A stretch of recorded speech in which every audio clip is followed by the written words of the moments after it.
અહીંયા ભગવાનને અગ્ર પૂજામાં જે યજ્ઞ થઈ રહ્યો છે એ યજ્ઞમાં યુધિષ્ઠિરજીને પૂજામાં ભગવાનને અગ્ર પૂજામાં પસંદ કરવામાં આવ્યા છે અને આ પૂજા માટે સહદેવજીએ કીધું છે કે આપણે ભગવાન શ્રી કૃષ્ણને જ પહેલી પૂજા કરાય. કેમ?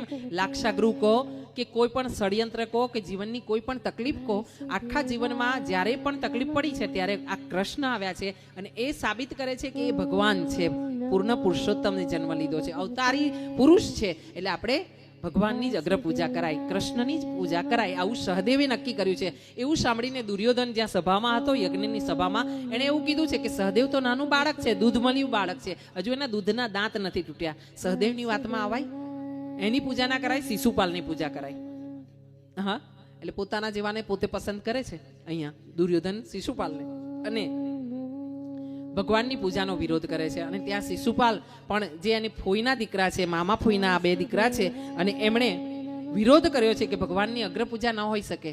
એ તો ગોવાળીઓ છે, હા, એ તો ગાયો ચરાવનારો, ઉઘાડા પગે ફરનારો, છાસ પીને જીવન કાઢવા વાળો, હા, લાકડી લઈને ફરવા વાળો છે, એને વળી પૂજા હોતી હશે અગ્ર પૂજા? ને આમ જ્યાં આ શિશુપાલ બોલવા ચાલુ થયો છે ત્યારે ભગવાને હાથ જોડીને કીધું છે કે તારી માને મેં વચન દીધું તું, હા, મારી ફઈને મેં વચન દીધું તું. શું?